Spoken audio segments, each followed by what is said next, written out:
Hätten wir noch ein paar Weiberleute und wir noch mehr Dreck putzen. Das habe ich erst zu Weihnachten aufgewaschen, haben wir kaum Pfingsten, schon wieder ein Haufen Dreck. Hätten noch mal den Tag und Nacht putzen. Das ist schwarz, schwarz, ja. Na ja. Die Brie ist auch wieder ganz schön schmalzig.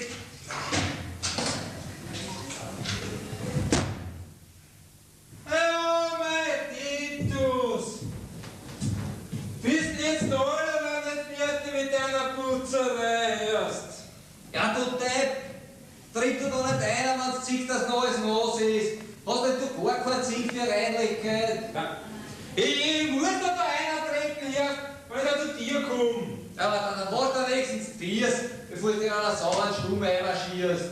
Ja, wie der gleich so überspannt und putzen arrangierst. Es halt mich nicht auf mit deiner ich geh nie. Ja, aber was willst du überhaupt? Weil Suppenhebel brauche ich. Weil schon Zeit ist, die Suppen herzurichten. Ja, so. Brauchst du Suppenhäfen? Ja, und nachher musst du halt warten, bis ich da fertig bin. Wird eh nicht mehr lang dauern. Das geht doch nicht erst. Das ist schon nächste Zeit. Der Kuckuck schreit schon. Jetzt werden es die Bahnen immer wach erst. Ach, eben gibt's halt schon wieder Panersuppen. Was hast denn schon wieder? Gibt's ja eh schon die ganze Woche. Ja. Na, mit was soll ich noch nachher fertig zusammenwischen? Ja, so. Ah, wart! Ich bring dir die Geschirrspülschüssel. Was geht mir auf die Nerven? Gestern nehme ich Kaffeeheber zum Stringfass kochen. Nachher kommt er daher, muss einen Kaffee kochen. Heute nehme ich da Suppenhefen zum Boden aufwischen. Nachher braucht er wieder, muss er Suppen kochen. Ah ja. Hat einfach keine Ruhe mehr da, weil da so einen nervösen Kreuzbeschwerden kriegen. Der Hetzerei.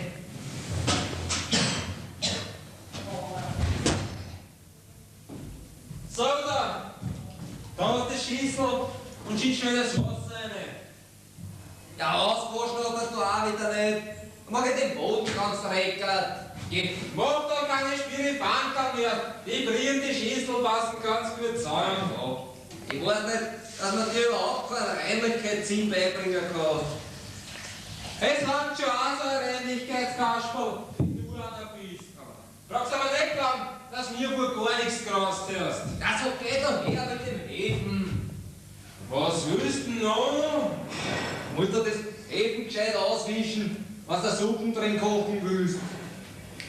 Nein. Die verzügen ja sowieso alle hin, wenn die Suppen drin kocht erst. Das ist ja nicht notwendig. Es geht einfach zur Ordnung und zur Hygienie. Ja, wieder gleich so ein überspannter junger Spritzer erst. Das geht mir auf die Nerven. Wenn normalerweise eine Jugend vorgehalten wird. Kann nicht wieder viel, dass ich erst 38 Jahre alt bin. Aber war er wegen Reinlicher gewesen, war er vielleicht auch noch nicht so alt. Ah ja.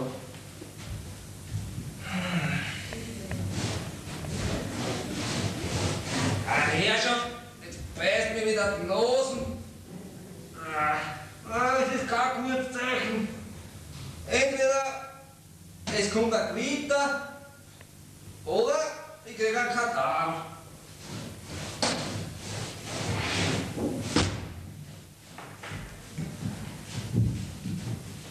Jetzt ist er schon wieder da. Ja, weil ich die Schüssel brauche zum Tag machen für die Dampfnudeln. Ah, gibt's heute schon wieder Dampfnudeln? Ich weiß nicht, kannst du denn gar nichts anderes kochen? Alle dieselben Vitamine können ja auch nicht gesund sein. Okay, jetzt gib die Schüssel her, sonst mach ich da keine Dampfnudeln erst. Also passt du auf und schießt du nicht alles daneben. Okay. Da wird er gleich so überspannt, der eigentlich junger Spritzer. Ein richtigen Bockfisch, Alter, steckst du jetzt. Sowas deutet für einen Vetter. Direkt unverzeihlich, dass man sowas für einen Vetter hat. Hätte er wenigstens einen Bruder, dann war er nur halb so blöd. Na ja.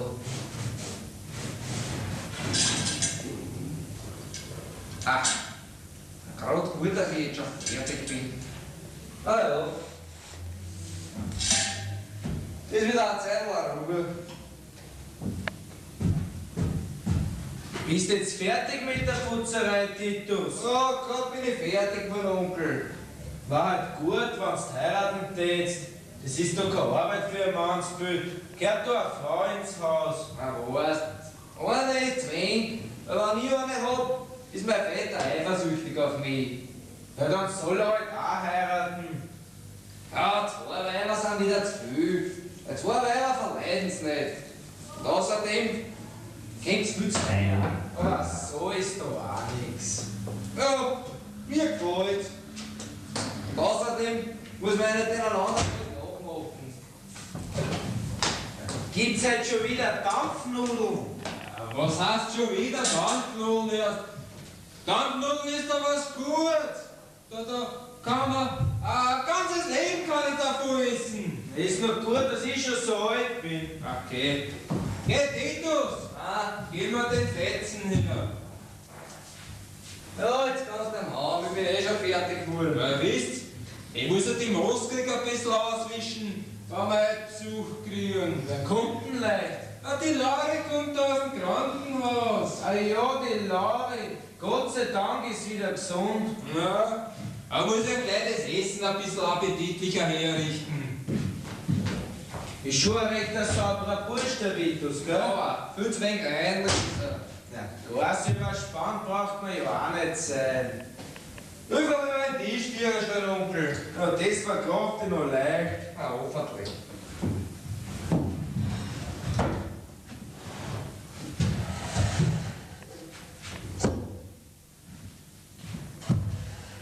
So,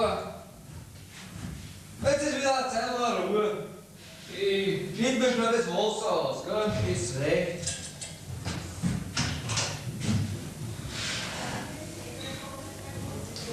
Schon ein Kreuz mit dem Burm. Keiner will heiraten. Oder sind alle ins Watzdumm dazu. So was Ungeschicks am Mannsbilder, kommt nicht jetzt Jahrhundert auf die Welt. So, da. Jetzt kocht die Suppen und die Dampfnudeln braten auch. Sag ich mal, Dampfen uns ans Feuer aus der Augen. Ich kann die Dinger schon nicht mehr hören. Es reicht, wenn ich alle Tag essen muss. Hoffentlich sind sie heute nicht wieder so speckert wie gestern. Was? Was hat ein Specker der? Ich hab doch keinen Speck dazu dann. Ach, red, ich setz die Herde und pass einmal auf. Na ja, jetzt hab ich gerade Zeit dazu ein bisschen. Mein Weiber spüre ich heute auch wieder. Ah ja, was? Der Radio hat nämlich rein gemacht. Wieso? Hat der auch das Rheumatische? Oder? Er hat jetzt mit dem Wasser kein Kopfsalat draußen gossen. Ja, noch ein Tag die Kanne in die Kuchen und setz die Herde auf. Wieso? Möchtest du vielleicht eine Aufklärungsstunde halten, Onkel? Der ist jetzt allerweise so frech, der junge Spritzer, der steckt jetzt im richtigen Backfisch, Alter, weißt? Ja, was geht die Geschichte? Na, setz die Herde und pass einmal auf. Ja, sieht's ja eh schon. Okay, lauf doch nicht so melodielos, wenn der Onkel uns was zu sagen hat. Also, Burm, jetzt passt einmal auf da.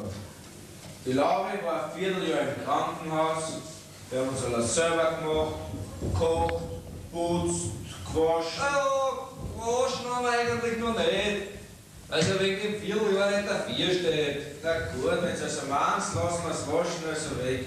Aber trotzdem, was habt ihr in der Zeit so festgestellt? Hallo? Das recht schön so eine Weib im Haus. Ja, ich sag ja.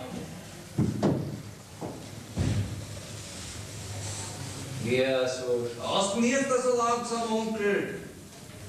Ja, weil ich geglaubt habe, ihr habt in der Zeit eine innere Sehnsucht nach einer Frau verspürt.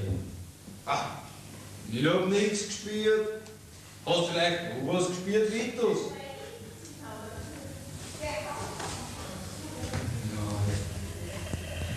Na, ich hab nichts gespürt. Hast du was gespielt? Das frag ich ja. Ich hab seit gestern spiel ich ein wenig im Morgen. Aber das ist wahrscheinlich von den harten Dampfnudeln, was soll er geben? Das ist ja nicht von der Dampfnudeln mehr. Das ist, weil du nervös bist. Das ist der Manager-Krankheit, die du mitgehst. Ich und nervös, dabei weiß ich nicht einmal, was das ist. Das kommt nur von den harten Dampfnudeln oder von den starrharten Eiern, die es gestern gegeben hat. Da hast du schon recht, Titus. Weil die Eier liegen auch noch im Boden wie ein paar Schwedenkugeln. Kann man da einfach mal Zeit machen erst. Gestern habe ich die Eier eine ganze Stunde lang kochen lassen. Ich sag's euch aber, heute werde ich 2 Stunden lang kochen lassen. Weil in 2 Stunden wird das zackste Rindfleisch warm. 16 Buben. Und dafür sollte er 10 heiraten. Wen denn? Nur eine Frau? Zu was denn? Ja, wenn's das nicht versteht, ist er hier ein Eiboden. Ja, das war grad gut. Wir waren näher eingestanden, gell, Vitus?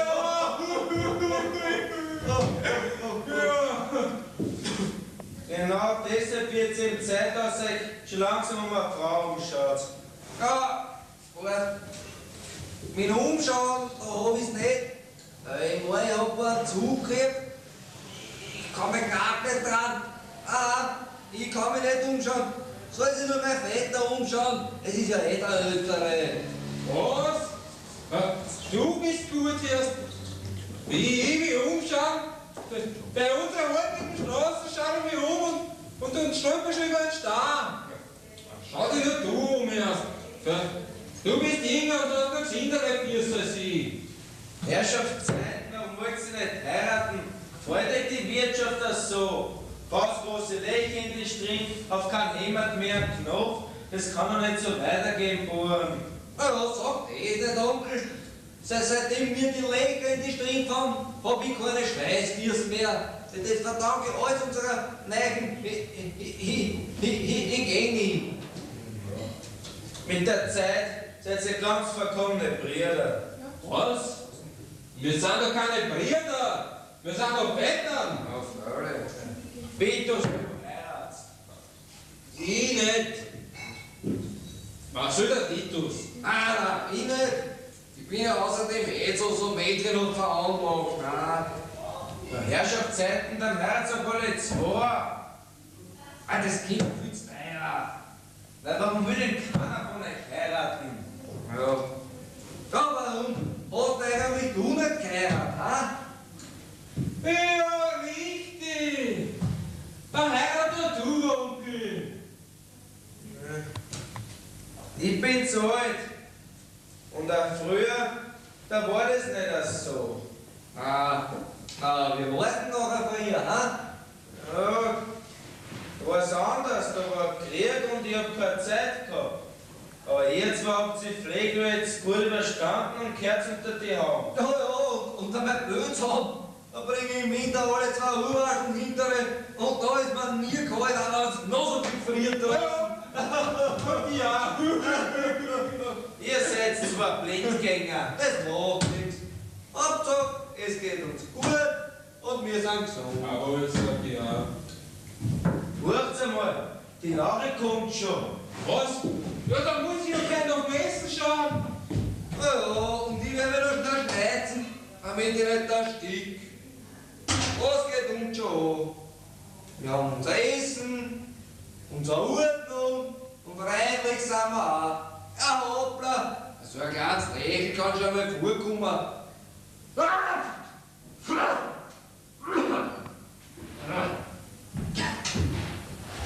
Grüß dich Gott, Laure. Grüß dich Gott, Isidor. Ja, grüß dich Gott, Laure. Ja, grüß dich Gott, Ja, Titus. grüß dich. Ja, mein Bub, du bist alle Ja, sauber. das weiß ich noch eh. Hörst du jetzt schon besser? Was, du rauchst jetzt mit dem Messer? Da hat sich überhaupt nichts geändert. Ob du jetzt besser hörst? Ja, freilich, ich werde jede Maus laufen, was? Die Kuh in den Krankenhaus, die hat mir gut da. Ach so, eine Kuh hast du noch? Wo war's heute noch? Ich sag's mal. Ob der Kuh gemacht hat. Ja, so. Eine Uhr hast du gekauft. Jetzt hört sie ja überhaupt nichts mehr. Ja, ich weiß eh, du gefällst dich sehr. Ich war ja wie die zweite Mutter. Ist ja schon ein Butter, aber wenn's gleich her hat, was man lieber. Was? Du hast eine Firma? Herrje, der Bub ist ja heiß wie ein Kackelofen. Isidor, hast du nicht aufgepasst auf den? Der hat eine Firma, der ist krank, der muss ins Bett. Koch den sofort an den. Das Weib will spielen. Ich bin ja nicht krank, ich will nicht. Ja, warum nicht? Ja, weil er nicht krank ist. Ja, was sagt denn das nicht gleich? Wo ist denn eigentlich der Vitus? Da kommt er eh schon daher. Ja, grüß dich Gott, Lori! Gott, Vitus. Mein Bub, wie schaust denn du aus? Ja, weißt, ich komm grad vom Kochen. Was hast du gebrochen? Na, du meine Güte, Narias. Die hört in aller nichts. Wart, Vetter. Früher hat ein Mensch was gehört. Jetzt hört's gar nichts mehr. Die Kuh des Vierteljahr hat wirklich gut getan. Was ist mit der Haut? Nix. Der legt noch aller echt gut. Ach so, Spaßvogel. Hast du was zu essen gekriegt? Ah ja, komm in den Kuchen. Schau mal zum Tisch. Ach so, ein Fisch? Na, den mag ich eh gern. Mein lieber Onkel, also das Vierteljahr hat sich ausgezahlt. Ja, da muss man jetzt gut mit schwarzen Mörser einschießen. Aber wenn der Düsenjäger straft, dann machen sie einen Muckensund über ihren Kopf. Ja, deshalb, Bub, solltest du eben heiraten. Nein, ich hab kein Glück in der Liebe. Und außerdem, wenn du so einen erwischt, da hast du gleich ausgeregt, da redst du nicht mehr lang. Nein. Ich Ja, heirate nicht. Ein Junge ist doch nicht so. Das weiß man nie. Aber irgendwas muss doch jetzt geschehen. Bei dem Weizenbild kannst du überhaupt nichts mehr schaffen. Willst du nie einen Spinat, bringst du einen Salat. Willst du ein Kraut, bringst du ein Haut. Ne? Willst du Suppen, fangst du an zum Spucken. Na, so kann es nicht mehr weitergehen. Na ja, dann kaufen wir halt einen Traktor und fahren wir weiter. Geh weg, Lari! Und da musst du dazu. Aber das wollte ich nicht aushören. Das Werk ist nutzsüchtig. Jetzt Wurtrat's noch umwärts. Das wollte ich nicht aushören. Die muss aus dem Haus nehmen. Vitus, Ja. deshalb solltest du heiraten. Ja, geh du, Frau. Ich höre nicht so gut erst. Was, Vetter? Du willst heiraten? Ah. Das hast du ja noch nie gemacht. Ja, das macht man ja nur einmal. Jetzt ist mir alles wurscht. Ja. Nur von der Lari lass ich mich nicht umbringen. Nein. Ach, schnell wieder. Ach so, Gemeinde. Mit Kuchen zum Einspielen. Also gerne mit dem Bub in die Hände geschaukelt und jetzt sagt der Kerl zu mir, der, Ja, gib doch eine Ruhe. was, ich bin eine Kuh? Na, richtig. Du bist keine Kuh. Er hat gesagt, geh weg und nicht, du Depp. Ja, was sagt denn das nicht, gell? Bei dir kommt ja nicht zu Wort. Herr Jäger nicht, wo war Mord? Die regt mir auf. Nichts ist mit einem Mord. Ich mein, von den Buben soll dann auch heiraten. Ja, Isidor, da hast recht. Ich weiß jetzt sogar gerade, du von meiner Schwester, die hat eine Tochter, die ist jetzt 35 Jahre alt. Die war das Richtige für Vitus weiter. Das ist viel zu jung für solche Sachen. Komm mal her, Vitus. Kommt einer Bub, der Sturm hat sich schon gelegt. Ja. Morgen ist ja recht. Ich hab zwar vor nichts Angst. Ich kann aber auch niemandem was leid tun. Ein Brauchfall für die Vitus.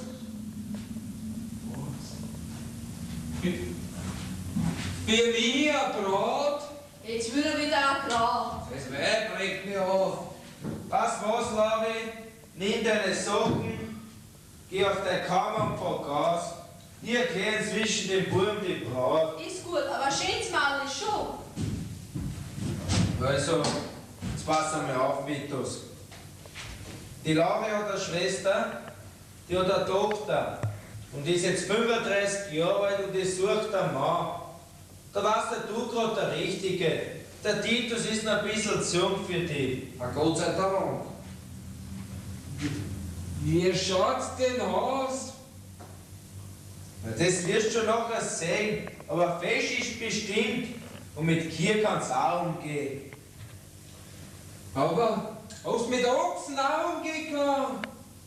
Ja, wenn ein Weib mit Kier umgehen kann sicher mit Ochsen auch umgehen. So ist er das nicht. Mit 2 Ochsen hat die zukünftige umzugehen. Ja, das kannst bestimmt. Überleg nicht lang und bock zu. Weißt was, Onkel? Lass mich das kurz mit meinem Vetter beraten. Ha? Ich gebe dir schon einen guten Rat, Vitus. Ja, nachher ist recht. Und hilft der Lauri inzwischen ein wenig. Ja. Trink mir halt einen Schluck dazu. Ja.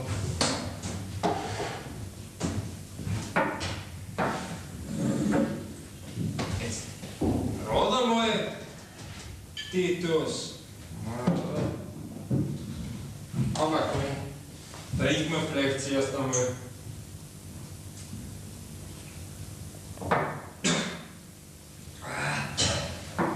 Na ja, kennst du die Braut?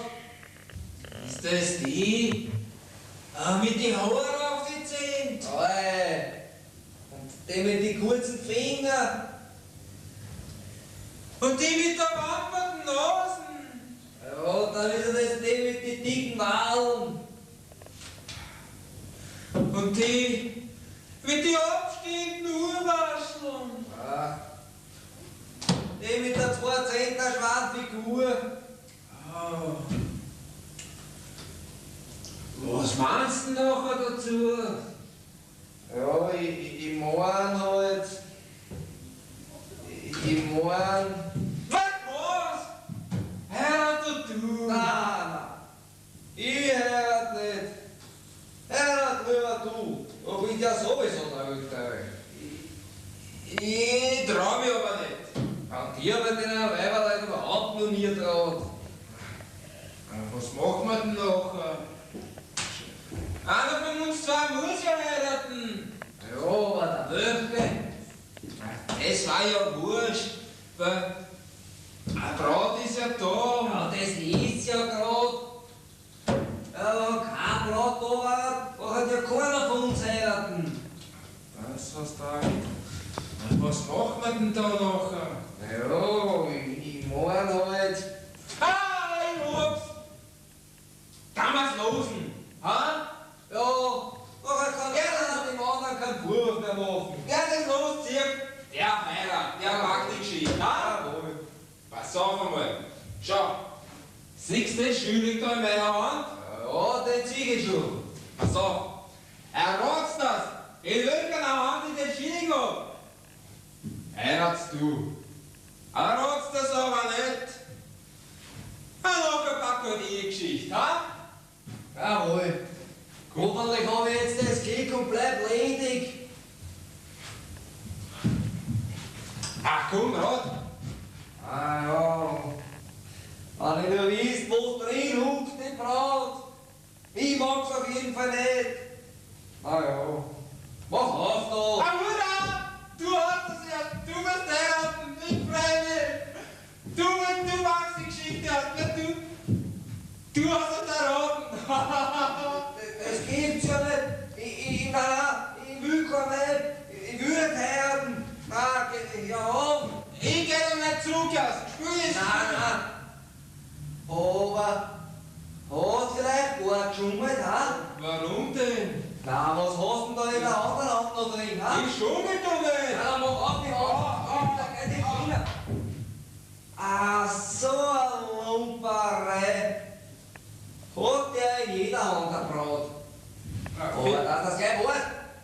Jetzt heirat's du jetzt selber. Ach, für mich gilt's Für trotzdem! mich tut's nicht. Ich stehe doch immer zurück! Ich heirate jedenfalls So nicht! ein Lumper, ein Vetter. Beschummelt mich da. Nein.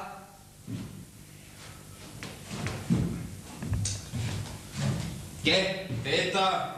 Weißt was? Ich hab was überlegt. Heiraten wir halt alle 2 nicht.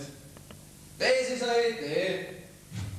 Heiraten wir keiner, bleiben wir uns mit der Laure. Jawohl. Und das hält was Ja. Besseres noch. Jawohl. trinken wir noch. Jawohl. Prost, Vetter.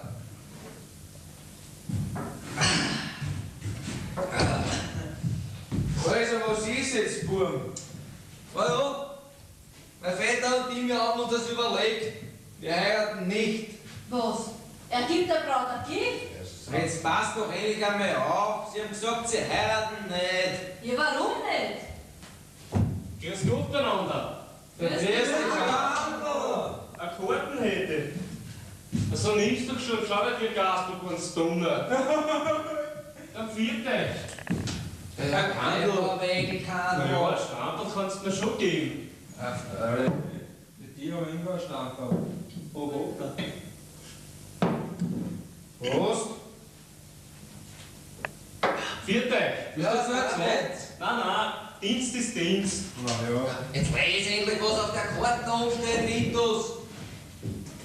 Ja. Ach, da ist schon.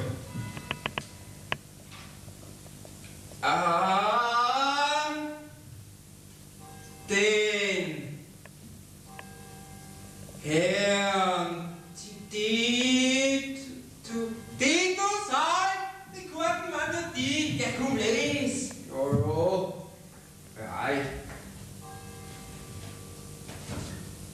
Schon gar lang nicht mehr gelesen. Lies lieber da, du, Vitus. Ja, geb's mir her, die Karten. Ja, Soll ich das holen? halt einmal.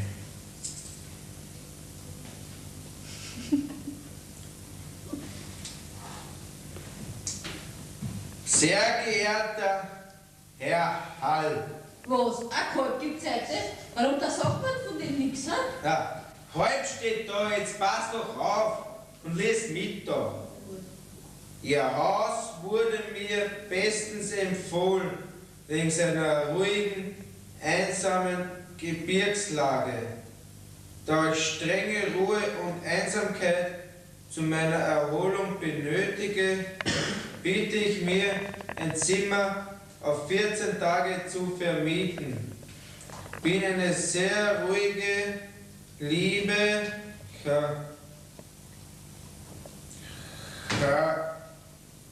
charmante und reich begüterte Dame. Bin 27 Jahre alt, sehr wirtschaftlich und häuslich und schwärme für ländliche Sitten. Mein Anreisetag wäre der 15. dieses Monats. Da bitte sofortige Nachricht. Freundliche Grüße, Isabella Fink. Na also, der stimmt. Ah ja, aber noch bald ein Sparkasser wirklich. Fink heißt die. Und der will da herkommen? Ja, warum nicht? Wer ist fett? Aber geh. Warum nicht, hat er gesagt. Und ich auch. Was, du auch? Du bist ja noch viel zu jung für die Weibsen. Nein, du sollst den weiblichen Wesen noch fernbleiben mit deinen Eltern. Aber für die Gottware. Na, jetzt bleib doch da, Titus. Es ist ja noch nicht der 15. Wo würden hin? Sie sollen meiner Leute fernbleiben. So ist recht. Dafür haben wir kein Zimmer frei. Also bist du dagegen? Ja, freilich bin ich dagegen. Ja, dann sind wir halt auch dagegen. Was haben wir halt auch dagegen? Brauchen wir halt kein Weib im Haus. Wem schmeißt man aus? Er sagt, wir brauchen kein Weib im Haus. Das ist gut. Dafür schreibst du gleich Karten, dass wir kein Zimmer frei haben für solche Damen, gell? Da, auf der Karte hast du die Adresse. Ja, ich soll schreiben. Mit was denn? Nein, da hast du der Karten und der Feder. Und das zwei kommt jetzt mit mir. Aber Titus, schreib mir einen schönen Gruß von mir auf die Karten. Oh. Wer weiß, ob wir da nicht da einen Fehler machen. Ob nicht vielleicht der 15. Kriegstag war. Und die recht begütert ist, wirtschaftlich und häuslich. Ah ja, aber sie hat gesagt, das ist kein Zimmer frei. Ah ja, schon mal. Wo ist noch so ein Karten? Ah, da liegt ja eine. Na ja.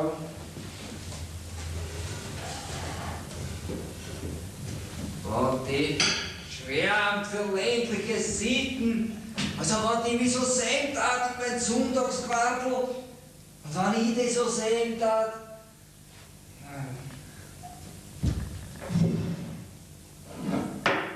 27 Jahre. Wie alt bin denn nachher ich jetzt? Ah ja, vor 2 Jahren war ich 36.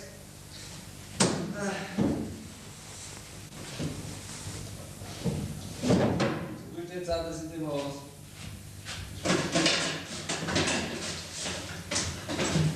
Überhaupt nicht genug. Wie man da ein Schreibteig kriegt, ja schon selten. Ah ja. Dann schreibe ich halt.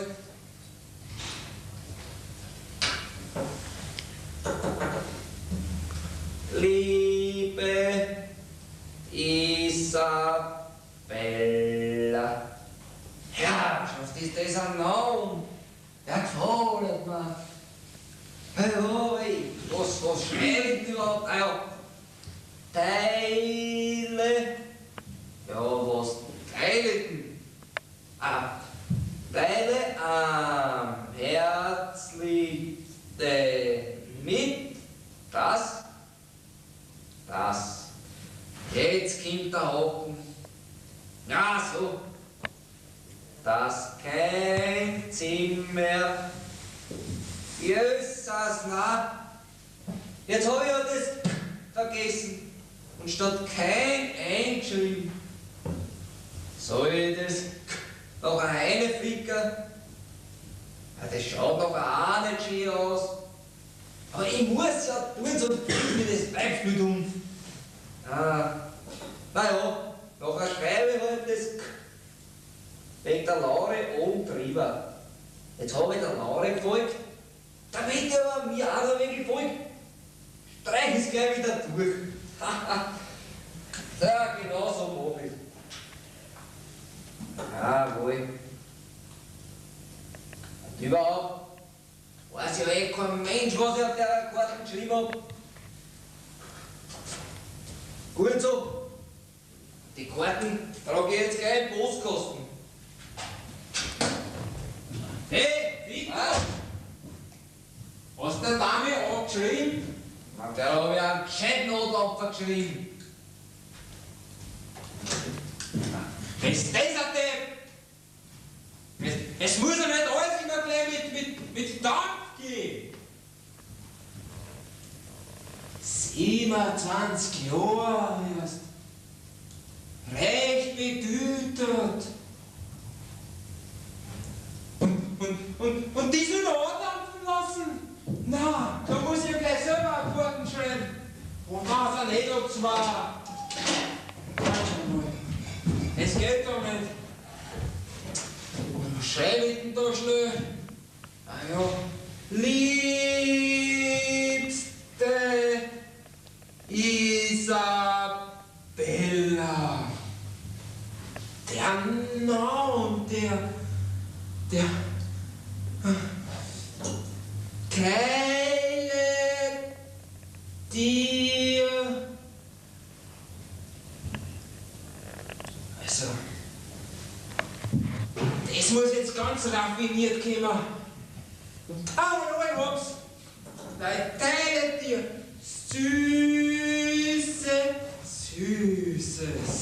Süßes mit das.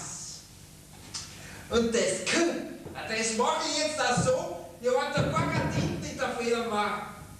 Nachher heißt er nicht kein, sondern ein. Jawohl. So, gerade bloß Punkt an.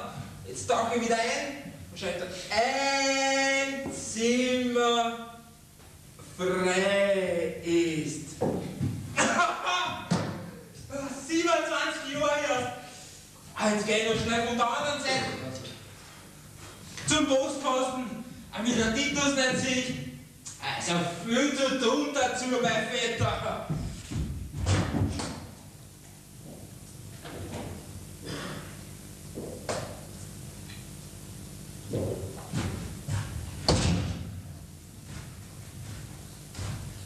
so haben wir ja die Geschichte gedacht. Von den Buben kann ja da keiner schreien.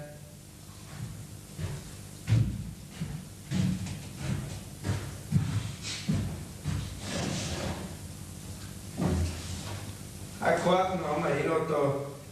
Mag ich sie selber.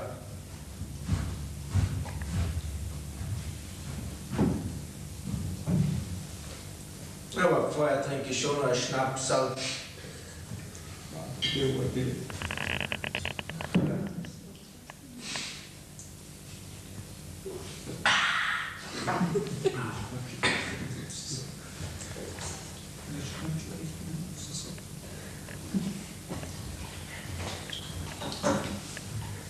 Eigentlich ist das ein Blödsinn. 27 Jahre, reich begütert, noch dazu ein Schwamm für die Landwirtschaft. Vielleicht beißt einer von den zwei an. Na, aber dann frisst uns die Laube alle miteinander. Also schreibe ich geschwind ab für den 15.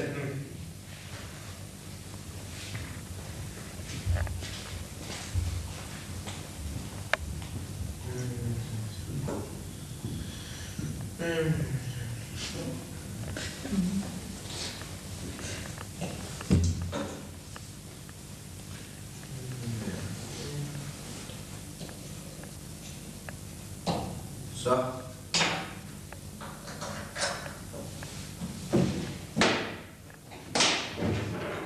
Die Karten trage ich am Abend zur Post.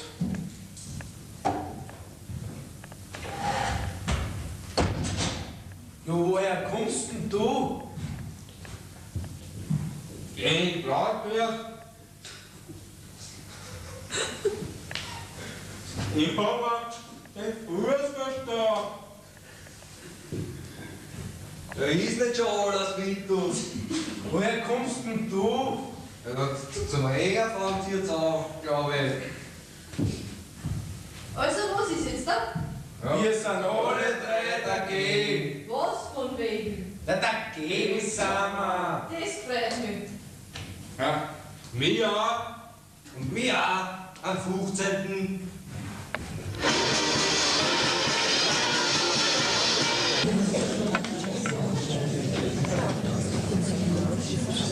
Also, 27 Jahre.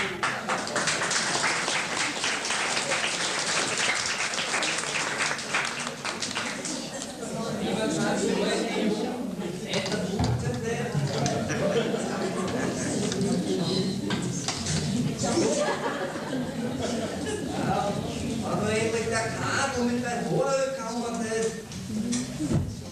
Na, wie schaust denn du aus? Hat dich ein Gas angeschlägt? Wir wollen noch. Ganz zu hell. Na, so nachschauen. Ja, das ist das da. Aber nur die Frau muss das Face schütteln.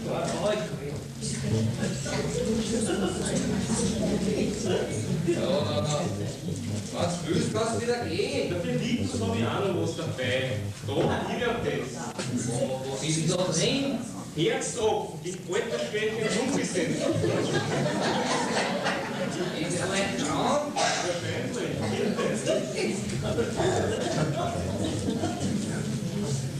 Ja, hier tut es weg gut. Ein Mensch hat sich der klar Tropfen gekauft gegen seinen Mundgeruch. Ja, dann nehme ich halt auch einen Schluck davon. Ja, das riecht aber gut. Riecht tut's auch nicht schlecht. Also, wenn ich den nachher so anhauch, dann zieht mir gleich der feine Geruch in meine Arme.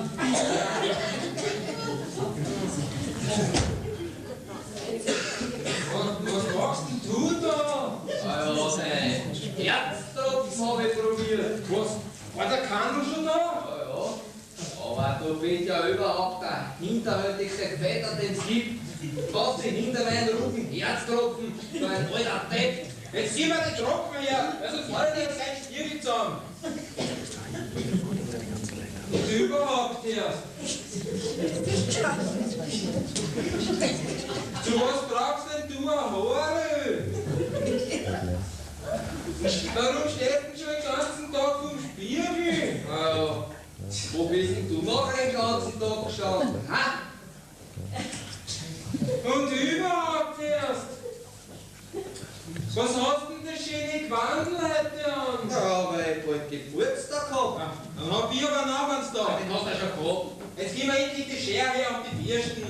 Ja, zu was brauchst denn du die Schere? Ha? Zum Fingernägel schneiden. Die hast du da erst gestern abgewissen. Und außerdem hast du mir ja erzählt, du wirst dir deine Nägel gar nicht mehr schneiden, weil du das ja als Schraubenzieher brauchst. Du hast ja auch schon mal lange nicht mehr gehampelt. Jetzt gib mir endlich die Bürsten her erst. Ja, die Bürsten mach ich selber. Zu was brauchst denn du eine Bürsten? Na ja, zum Hutputzen. Ach, geh. Hochstapler, du Ja, das wirst. geht so angehen, und da ich da. Aber wenn wir ordentlich schmieren, dann möchte ich sehen, wenn ich dem alten Spiegel da Konkurrenz machen kann.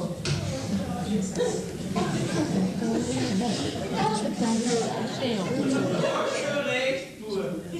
Du noch bist Wirschen und Schmieren. Jungfreit hat noch nie gereut. Jawohl, Onkel, da hast du recht. Du, der wievielte ist denn heute? Ja, der 14. meine. Beim Kalender hast du aber am 15. Okay, das sagt gar nichts. Der geht dann auch eine Fuhr, so wie unsere alte Uhr in der Kugel drüben. Der Same hast geschrieben, gell? Alle habe ich dir angeschrieben, aber gescheit auch noch. Der Locher ist recht. Wenn die Uhr klein machen. So, und jetzt geh noch schnell ins Fremdenzimmer zusammenkehren, damit es ein bisschen reiner wird.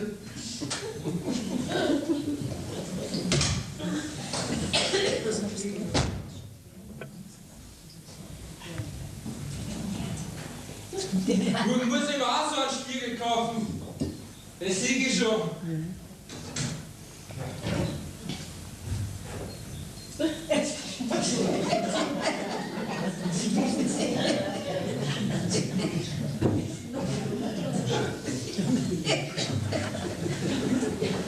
So.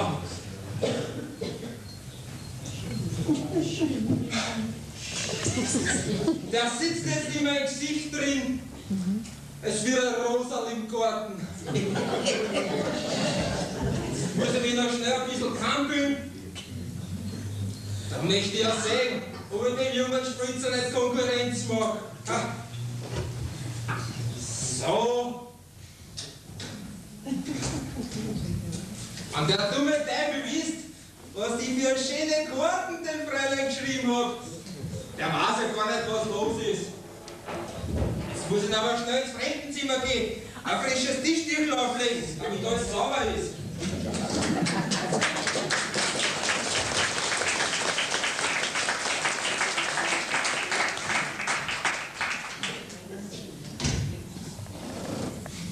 Das Bett habe ich jetzt auch überzogen. Ist schon komisch mit den Buben. Die rennen immer dumm, als ob ein Feuer ganz narrisch brennen wird in einer. Schon lustig. Der Dame haben wir angeschrieben und sie richten sich her, es käme der Kaiser von China auf Besuch.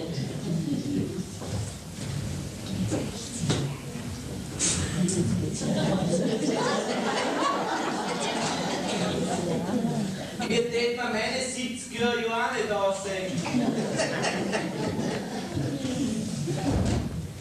Geh, ist da, machen wir den Kloschlag. Okay, her da. Musst ein wenig warten. Ja, alles gut.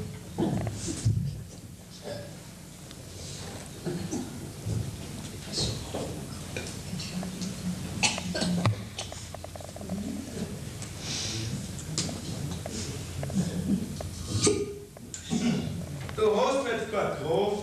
Was? Ich bin auch? Macht das keine mehr. Ja, so. Tust du das gescheit kochen? Du hast da was gebrochen? Ob du das gescheit kochen tust? Ja, so. Erst, der Vitus hat zu mir gesagt, ich soll im Fremdenzimmer die Fenster putzen. Und sein Sonntagsmann hat auch. Was ist denn da heute? Heute ist der 15. Nein, schon wieder das halbe Monat um. Aber das mache ich erst nachlesen. Weil, jetzt gehe ich was kochen. Hast schon recht. Ich habe auch noch andere Arbeit.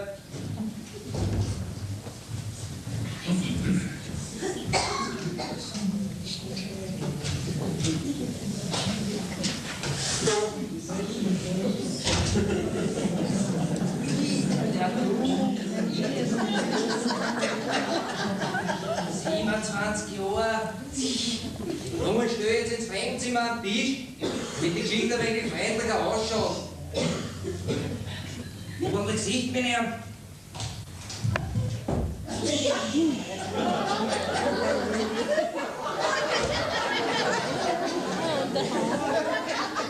Wo willst denn du mit den Blumen hin? Ich mit den Blumen hin? Ja. Ah, ja, warte, das tut gar nicht, dass unsere Großmutter heute den Sterbtag hat. Was? Die wollte ich aufs Grab stellen. Okay, Liebenbeil, du erst. Ein Weg zum Friedhof geht doch nicht um. Ach so, komm gleich mit, weil du wirst ja sicher auch zum Friedhof wollen, oder? Oder was willst denn du mit deinen Blumen, ha?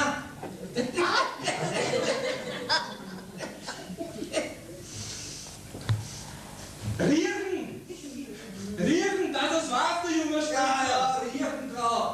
Das riech schon, was du mit den Blumen willst, du. Hängt ein zünftiger Fazit, du. Also gut die Blumen nicht her. Einfach du weg. Ich bin der Ältere. Ja, und ich bin der Schönere.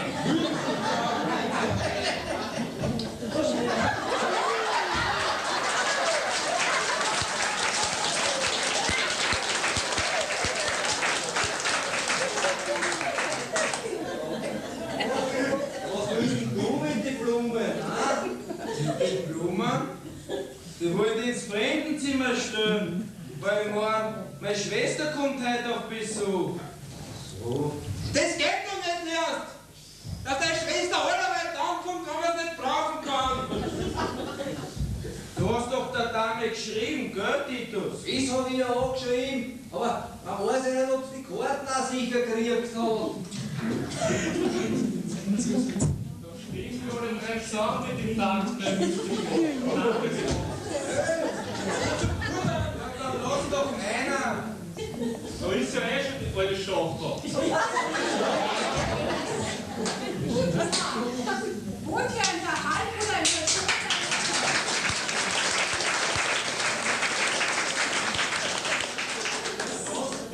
Alle drei Holzköpfe beieinander. Ja, seid ihr alle taubstumm? Wer ist denn nun der Herr Hall? Ich? Sie. Demnach, ja, ist der Herr Schön, wer ist das? Hier. Sie also. Demnach sind Sie der Herr Holz, nicht wahr? Ja, das merkt man. Ja. Was schaut ihr denn alle so dumm? Ist das eine Art, einen Gast zu empfangen, den man so herzlich und dreifach eingeladen hat?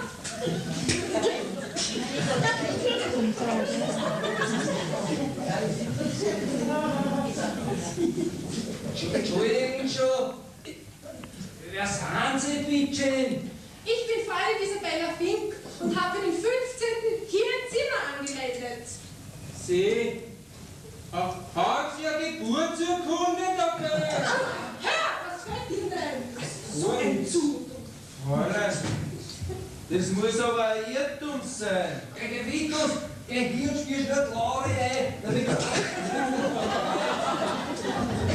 Was heißt der Irrtum? Hast du nicht geschrieben? Alle habe ich geschrieben. Du musst nicht Prost. Also bitte, hier habe ich 3 Karten mit herzlichen und süßen Zusagen. Gibt's ja doch nicht. Hier schreiben Sie mir, teile am herzlichsten mit, dass ein Zimmer frei ist. Allein dieser Stil. Also so ein Blödsinn.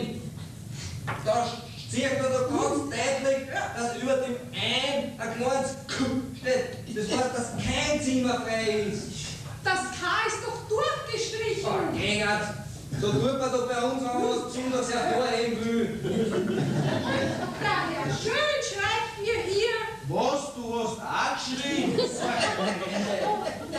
teile am süßesten mit, dass ein Zimmer frei ist. Und der Herr Holt schreibt mir, teile mit, dass Zimmer frei ist. Das ist doch ein Betrug. Weil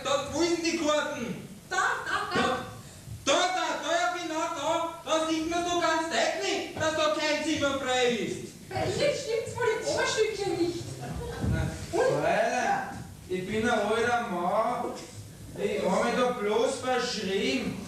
Und außerdem siehst du eh, dass wir voll belegt sind. Und überhaupt, wir können es nach Wiener Karten schreiben. Hübsches, reich begütertes Fräulein, 27 Jahre alt, ha? Mein lieber Lausejunge, 27 Jahre alt, ich noch keine 27 Jahre alt, ich bin vielleicht schon dreimal 27 Jahre alt. Ja, das ist ja grad. Da schreibt auf der Karten, hübsches Fräulein, 27 Jahre, ha? Da bin ich vielleicht nicht hübsch. Unerhört.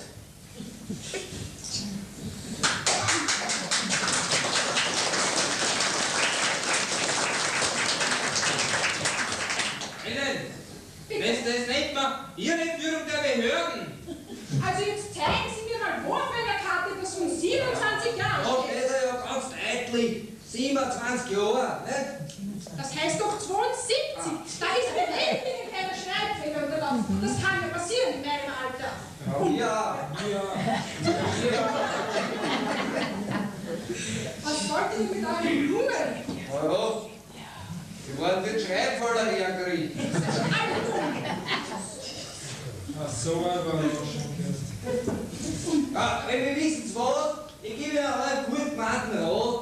Schaut, dass so schnell wie möglich wieder gut rauskommen. Das fällt mir überhaupt nicht ein. Ich habe 3 Zusagen und darauf bestehe ich. Prost, Mahlzeit. Ja, bitte. Ganz drauf bestehen. Gemittelt. Wie auf und was anrennen. Na, das wäre ja noch schöner. Jetzt lade ich meine Nichte ein blutjunges Mädel mit 27 Jahren, um die Ferien mit mir hier zu verbringen. In der Nichte ist 27 Jahre und die kommt daher. Bitte, was zugespielt?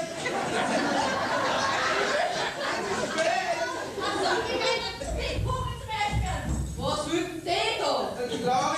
Ich war nur, Die Dame möchte ein paar Tage bei uns bleiben. ja, das war die auch. Da, die Blumen nehmen uns gleich den ersten Gruß von mir. Den Koffer trage ich ja gleich aufs Zimmer. Ich muss schauen, nicht so lang. Jetzt gib mir eine Dame die Blumen und nimm mir das Gepäck an. Bitte, ich bin der Ältere. Bitte. Wo ist denn der Kopf? Bitte, Dankeschön.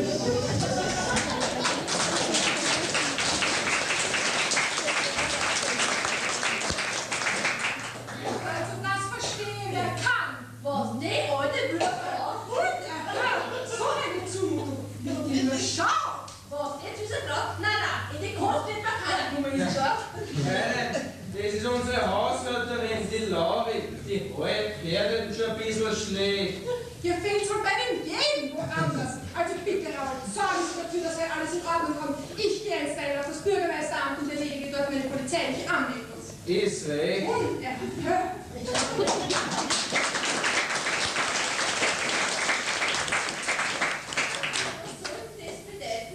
Das weiß man jetzt noch nicht. Das kommt erst später raus. Was nicht? Das ist ja groß.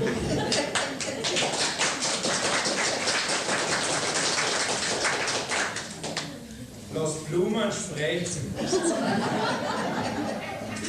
Da hol dir am besten mein Maul. Die Alte ist ganz eine gefährliche. Die hat nicht umsonst den Schreibfehler gemacht. Vor der muss man sich in Acht nehmen. Besonders die Sparkassenbirken sind in Gefahr. Im Schluss hat die nur einen Revolver mit.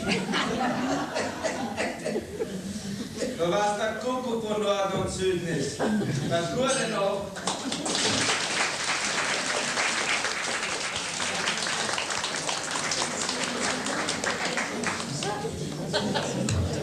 Ich bin nur so lange klein gemacht. Wird sie doch keine Weibkuh angefressen haben. Ach, ist es hier oben so raus und geht her. Entschuldigen Sie, Fräulein. Verlassen Sie sofort mein Zimmer oder ich schieße. Hab ich nicht gleich gesagt, dass das eine gefährliche ist? Kann man denn keinen Augenblick ungestört sein? muss ich nur bleiben.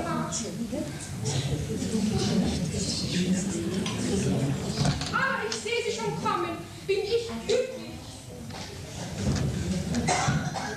Rude, Tantchen. Hallo, liebes Tantchen. Ich hatte schon Sorge um dich. Bitte entschuldige, dass ich mich gestern so rasch verabschiedet habe. Aber ich musste noch zur Bahn. Mama ist nämlich mit dem Abendzug gekommen. Oh, wie nett. Wo wohnt sie denn? Ganz in der Nähe von mir, in einer entzückenden kleinen Pension.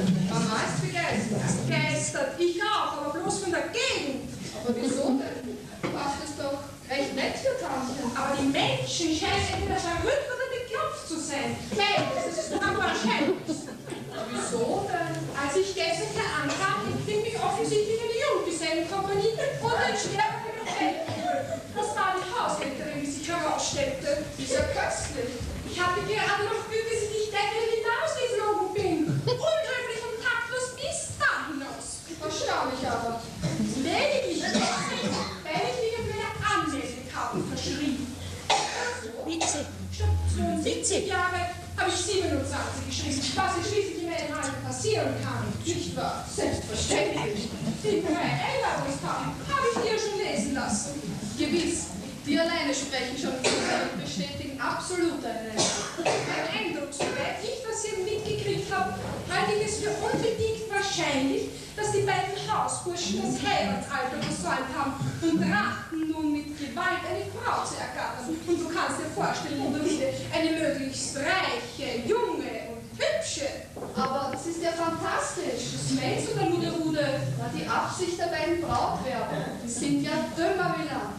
Das geht einen Riesenspaß. Ich kann dir jetzt nicht ganz folgen. Na, ich werde Ihnen ein Auge zuwerfen. Ich bitte dich, ich kriegen. Schon ihr Anzug regt mich furchtbar auf. Die stecken ja in ihren Klamotten wie in Zwangsjacken. Diese kurzen Ärmel und dieses Benehmen. Hoppla! Das Fräulein ist Was wollen Sie hier? Ich wollte ja nur fragen, ob Sie vielleicht einen Kaffee wollen oder einen Kuchen. Danke. Sehen Sie aber entzückend aus. Ja, freilich. Da freut sich fein nix. Lachen Sie eigentlich schon immer so? Ja, freilich. Da freut sich fein nix.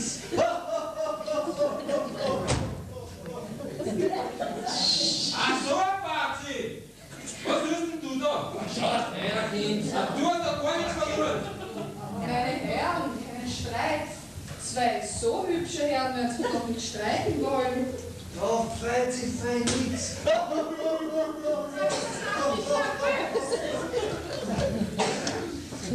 Wer sind Sie denn eigentlich? Ja, ich bin der Ältere. Und wer sind Sie? Ja, ich bin noch ein Jüngere. Jetzt noch nicht? Na, wie alt sind Sie denn?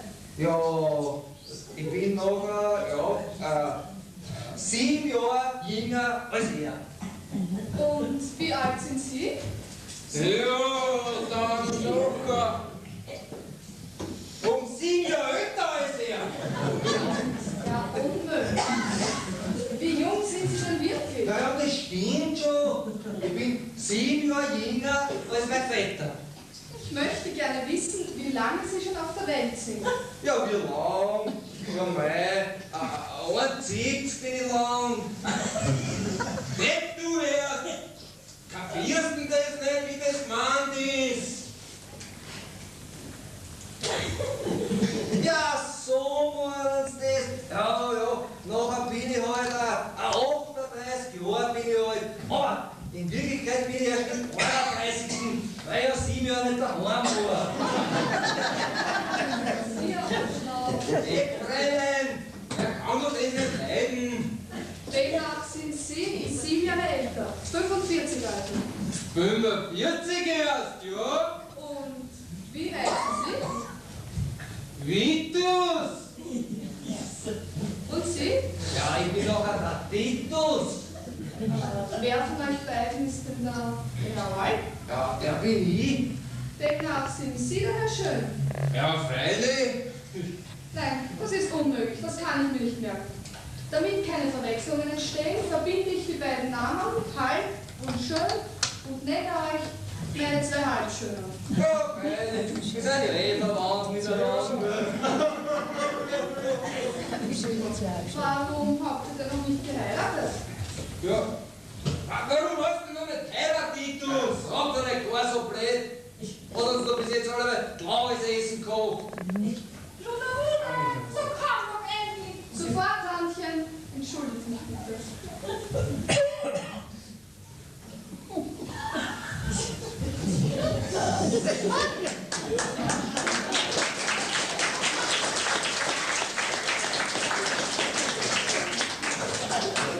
Ja, sag einmal, wieso schaust du jetzt so blöd, ha? Sag, hast du nicht gemerkt, wie die mich angelächelt hat? Hab ich auch gut lächerlich gemacht. Jetzt überhaupt nicht, schau, dass du jetzt nicht zum Fleischhammer kommst. Die Leute braucht doch ein Kilo Rindsleber, aber ohne Banner. So, dass ich völlig selber holen. Ich hab noch keine Zeit, ich muss mir jetzt zusammennehmen. Was brauchst du denn da zusammenrammen her? Du benimmst dich, als wir ein junger Sprinter, der da heiraten soll. Ja, hast denn du nicht gemerkt, wie ich dem Freund sympathisch bin? Du warst mir jetzt gerade so überflüssig wie das Hochwasser bei der Haie. Was? Wir müssen du gemerkt haben, erst, dass du dem Fräulein sympathisch bist. Gell? Ja, wenn du das wirklich gemerkt hast, wie ich dem Freund sympathisch bin, dann bitte gar saudumm. Da ist am gescheitersten, du lässt da ein leckeres Schlier reinbauen, das kannst du doch aufladen wie ein Radio, wenn du das Ja, brauchst. was? Man hat nicht der Fleck der Tier aus, so frecher Laune, du Herz auf zum Streiten, da, Vitus. Lass doch den Burm aus. Bist doch der Ältere und Kind das vernünftiger sein. Das soll doch so, aber nicht wollen, weil so frech sein. Der glaubt mir's nicht, der alte Lachel, dass ich dem Freund so sympathisch bin, Onkel. Ich meine, ihr seid alle zwei verliebt. Hat das Freien einen so einen guten Eindruck auf euch gemacht? Das kannst du wohl denken. Also, das Freund, wie ich die gesehen hab, mir ist ja gleich das Wasser im Mund zusammen und auch wieder auseinandergekommen. Das ist ja schöner wie Mögen und Blut und alles zusammen. Willst du also jetzt da Ja, heiraten? ich möchte schon heiraten, Onkel, ja. Da ist noch viel zu jung dazu, Onkel. Ja, Vitus, du darfst nicht eifersüchtig sein. Das tut man nicht. Also machst du noch einen gescheiten Heiratsantrag, gell? Ja, den mag ich gescheiter du, Onkel. Ihr jetzt aber endlich die Rindsleber holen. Ja, wir sollten nachher sagen. Ja, nachher tust du das recht anlockern und nachher fällt dir schon was ein. Ja, wenn mir etwa nichts einfällt. Dann lass doch mal du das elektrische Hirnkastel einbauen hier. Rindfisch, du. Uns jung und saudumm, aber ganz narrisch. Das ist jetzt auch schon wurscht. Irgendwas muss jetzt endlich geschehen. Denn mit der Laube kann das jetzt nicht mehr so weitergehen. Nicht nur da schlecht her, jetzt sieht es auch schon schlecht. Gestern hat man von meiner Werktagshose die Taschen zugenäht und die Löcher hat es lassen. Wahrscheinlich hat's die Taschen für die Löcher angeschaut. Ja, das stimmt schon, dass die Laube jetzt schlecht zieht.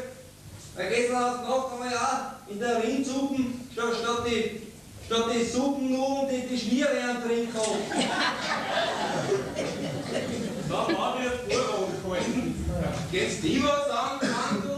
Erst gehört, du willst heiraten. Im ganzen Dorf gingen so bestimmte Gerüchte umeinander. Bist denn du vielleicht nicht verheiratet? Ja, aber ich habe meine Frau auch nicht gesucht. Die muss man es anscheinend mit der Post schicken. So, Kandel. Das ist Freitag in die Post gekommen. Frei oder unfrei? Ja, nicht so blöd. Das müssen wir schon wissen. Da hast du einen Brief dabei. Sonst war ich nicht da. Ja, hier, wer? Für die habe ich nichts dabei. Für den Isidor einen Einschreibbrief. Vitus, in mein Würfelbuch! Aber ja, Hunger schon. Du musst uns da schreiben, Isidor. Ja, komm mit, ich hab mein Brüll nicht mit.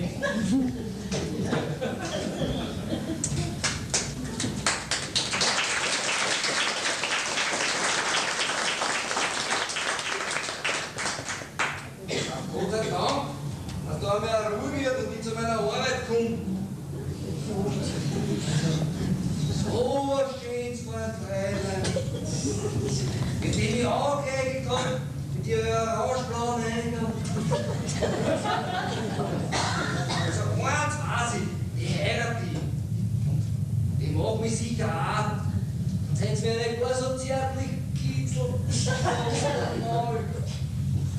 Ah, die meint's gut mit mir. Ja. Da muss ich nur jetzt ein Schneid haben. Hab ich ja eh. Ah ja, da freut sich gleich nix. Ah, mein Halbschöner ist da. Ja, ich bin da. Das freut mich aber. Ja, mich auch.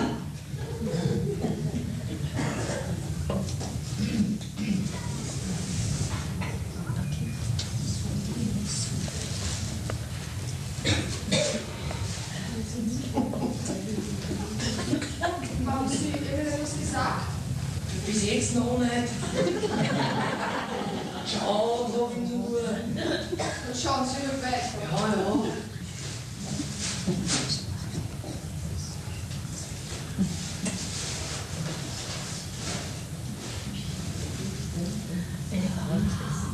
Ein herrliches Stück. Meinen's wie? Ein Pet hat den Geschmack.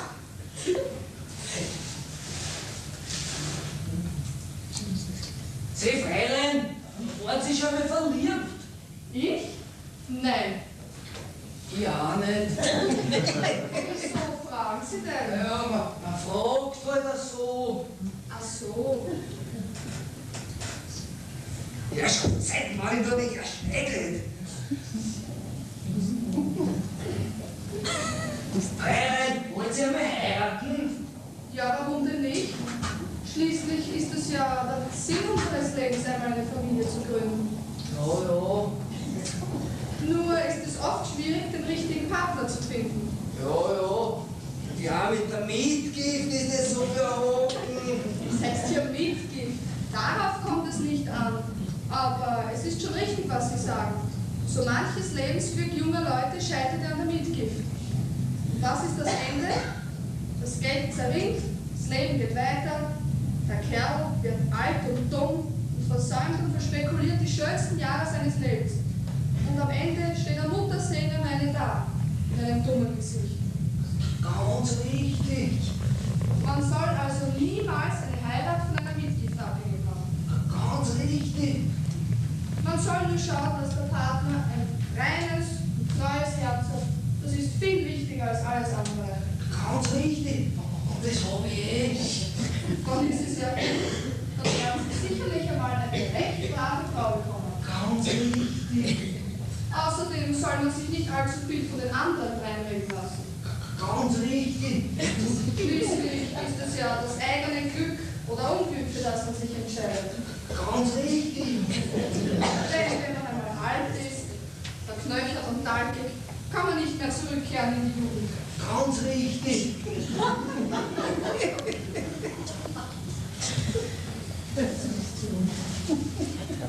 Ja.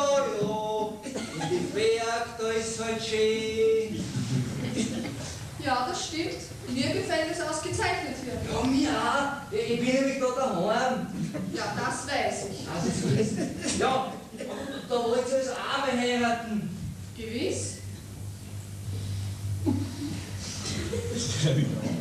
Die Herrschaft ist da heiß. Das ist ja furchtbar heiß, oder nicht? Also im Gegenteil. Ich finde es hier eher kühl. Ja, furchtbar eher drüben vielleicht. Aber bei mir ist das so furchtbar heiß. Ach so? Ja. Na, ich merke aber nichts davon. Ja. Aber ich schon, ui, da ist ja gleich viel kühler da. Das ist voll kalt. Diese seltsamen Luftströmungen sind unerforschlich. Nicht wahr? Ja, mit der modernen Wissenschaft stellt sich bald die ganze Welt am Kopf.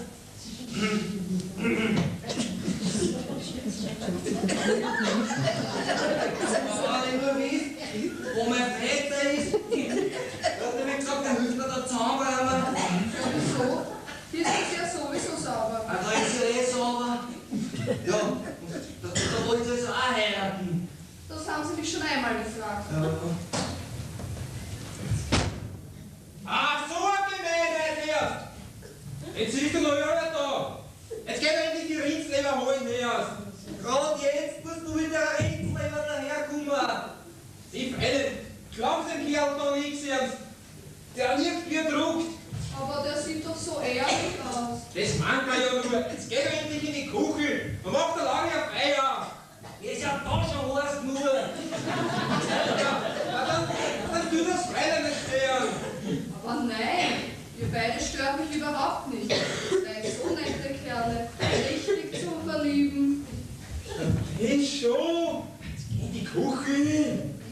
Und hilf der Lage Erdäpfel schön. Also höre doch du selber, du Tippetanischer. Bitte, was ist das, ein Tippel? Ja, ein Tippe, sowas wie der da. Ein Kaffeebau mit Urwaschen und Haxen. Und was heißt dann Damisch? Ein Damisch, das so heißt ein Kaffeebau mit Urwaschen ohne Inhalt. Das trifft bei ihm genau zu. Na, jetzt sind sie aber gehässig. Das ist ja gar nicht so, Freundin.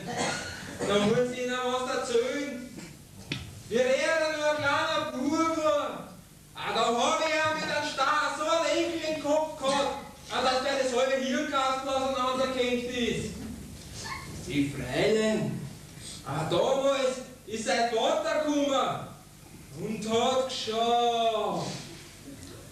Und hat gesagt, ja, mei, wenn der Bub ein Hirn hat, das müssen wir ja jetzt sehen. Er hat aber nichts gesehen. Das ist eine sechste Geschichte. Ja, mei, hat der Vater nachher zu mir gesagt, Bub, bis heiratet ist alles wieder gut. Was will so ein Bub am Heiraten reden? Nicht wahr, Fräulein? Das geht doch nicht. Da hätten Sie schon eher das Alter, nicht wahr? Ich will die Mama, Fräulein. Ich werde auf Bub heiraten. Geh doch in die Küche, Junge. Luderhude, für dich. Wie sie nur dastehen, als hätten sie sich gegenseitig abgesteckt. Ich hätte nie einen Mann geliebt mit so angeklatschten Haaren. Auf der rechten Seite den Scheitel, das ist männlich. Ganz richtig, Tante. Zumindest da steht der Kaffee.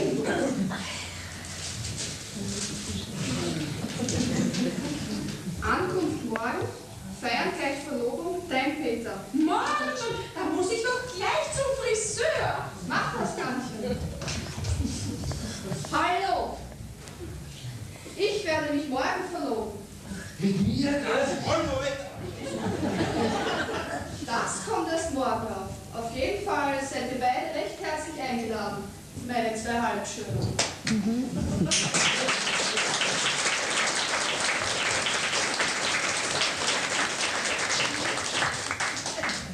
Jetzt haben wir den Scherz wieder auf. Dass niemand ein freches Maul aufreißen muss. Jetzt wissen wir erst recht, mit wem sie sich verheiraten will. Das war so ein Blödsinn. Das Kind Murn auf hat's gesagt. Und nie hat's dabei angeschaut. Geht's jetzt aus? Was?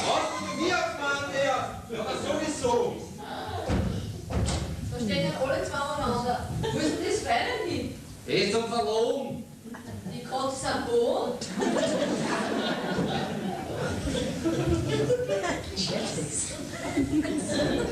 Die zwei hat er nicht.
wie schaust denn du aus?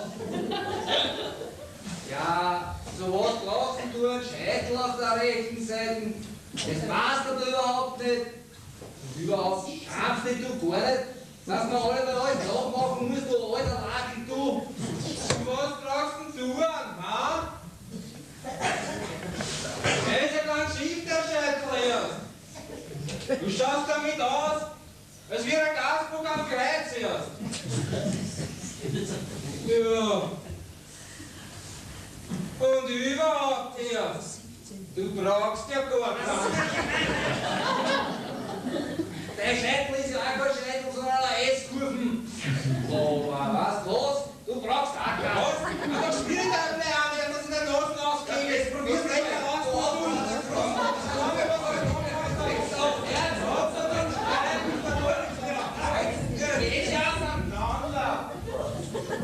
Ich seh's noch ausschaut.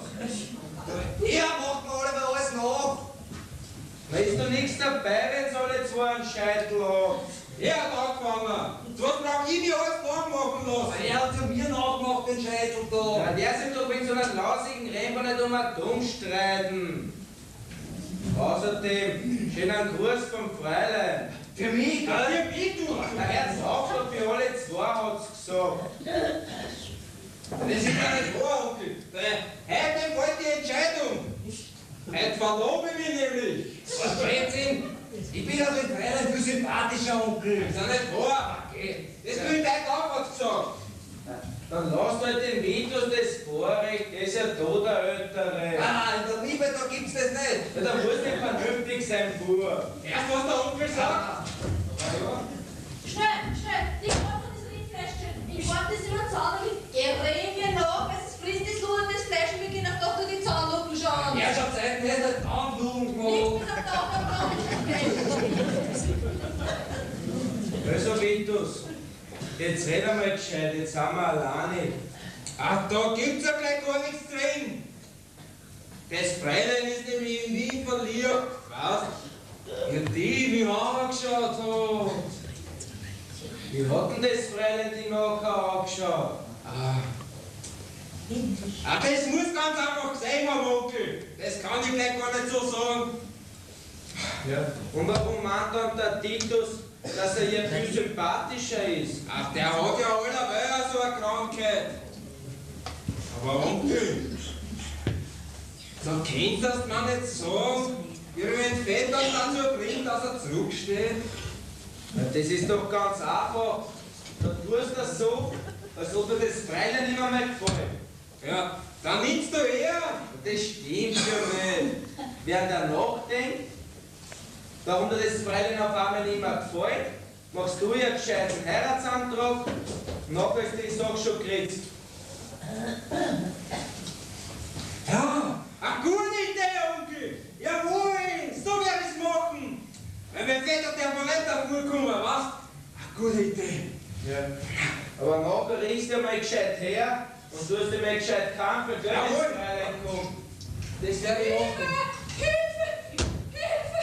Da ist mir ja des Lebens nicht mehr sicher. Unerhört! Ja, was ist denn passiert?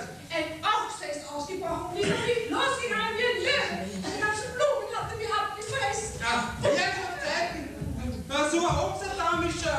Denk sie da nicht auf, Fräulein. Der Ochse ist eh gleich wieder im Stall. Ich werde sofort abreißen. Das ist doch keine Erholung hier.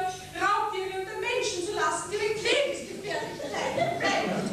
Ja, kommen Sie mit mir, Fräulein. Da passiert Ihnen nichts, weil der Ochs, der kennt mich.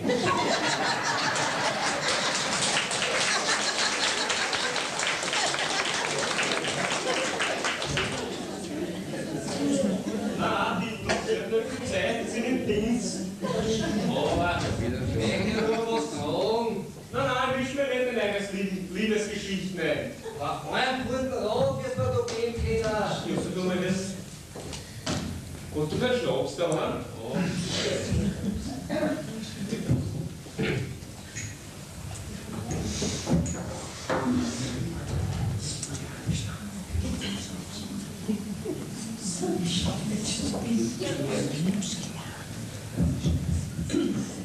Dann raus.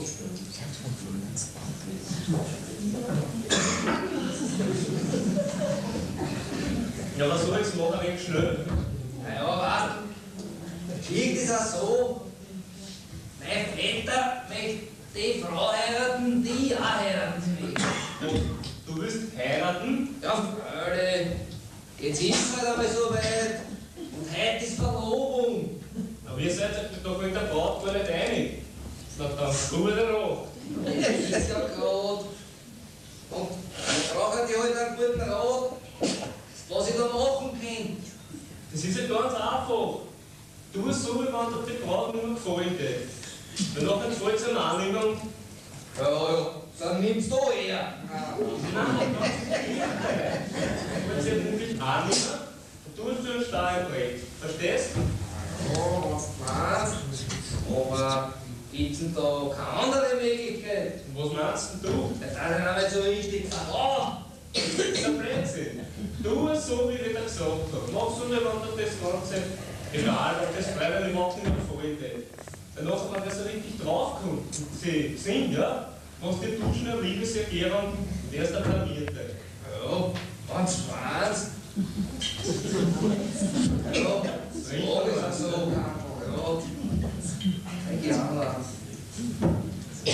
Oh.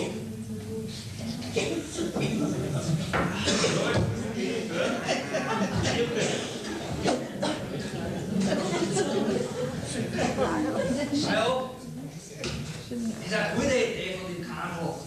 So wie er es machen.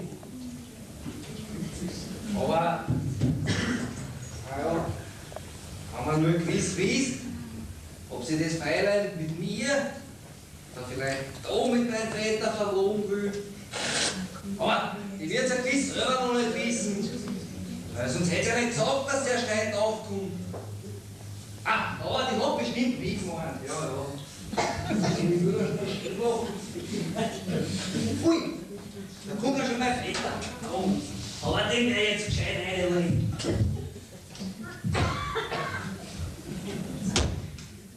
Ach, du bist auch schon wieder da? Siehst du ja eh.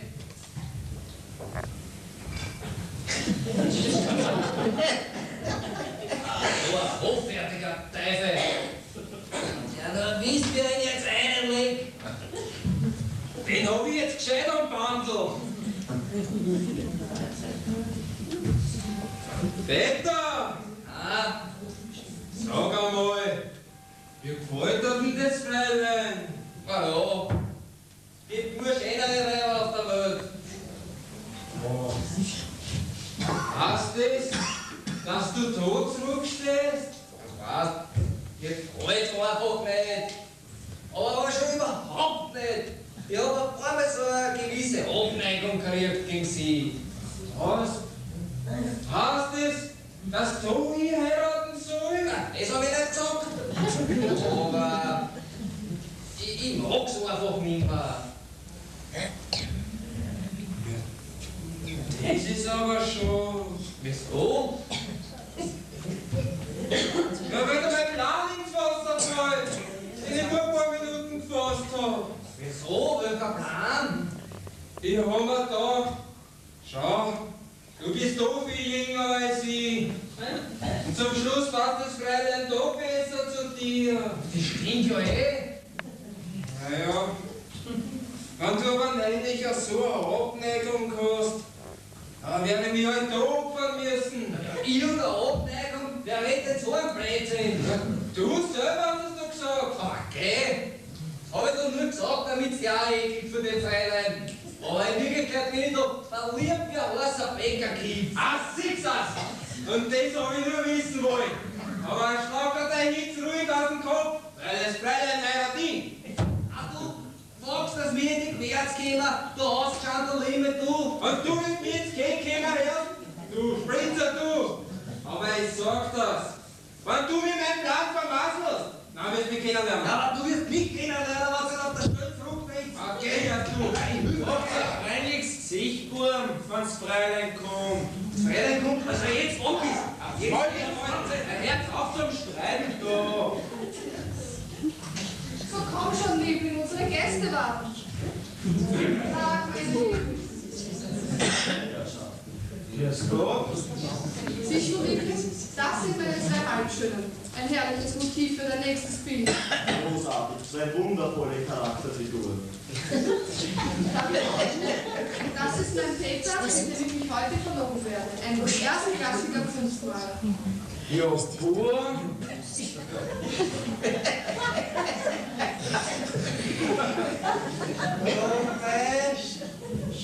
Sie haben ja eh gesagt, dass Sie nicht aufkommen. Was meinen Sie denn da? Ja, mit wem Sie noch verloben?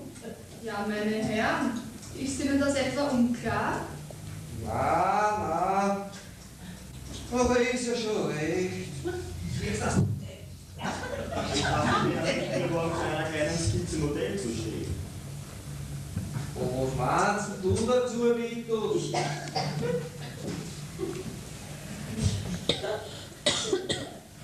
Das ist freilich eine schöne Erinnerung an uns hat.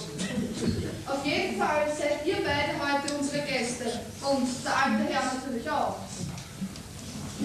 Also was ist denn, Kinder? Der Wagen steht schon bereit. Los, los, so macht doch. Sofort, Tantchen, wir kommen gleich. Aber wie helfen? Ich kann das nicht leisten. Und ihr kommt nach.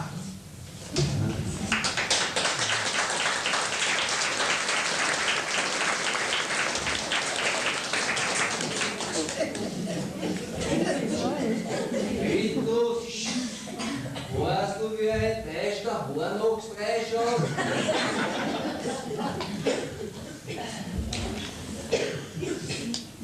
Ah, weißt das du?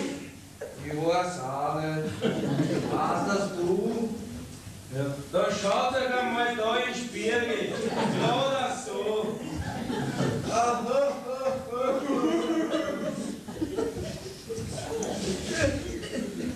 Zwecks was wir hier jetzt da so gestritten haben, Vetter? Weißt das du? Ich weiß nicht, Aber ich kann's euch sagen, dass ihr viel zu teuer seid, eure Träume zu erfüllen. Ihr zwar habt die Zeit verpasst, und das kann man jetzt nicht mehr nachholen. Ja, was ist denn da jetzt nachher?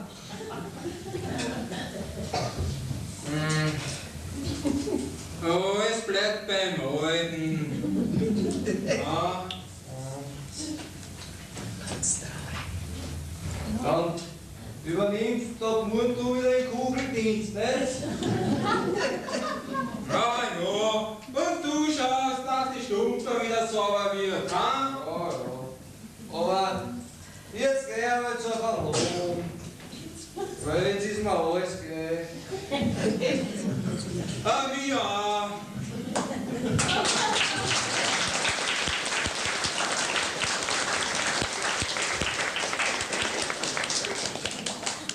Ja, wenn man seine eigene Dummheit nicht bemerkt, noch ist es halb so schwer. Sind Sie gut?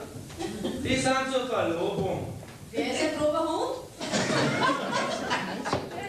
Ein armer, dummer Hund ist einer, der glaubt, er spart sich was, wenn er nicht heiratet. Und glaubt, mit 50 Jahren kommt auch noch die Richtige. Verstehst du mich? Gut.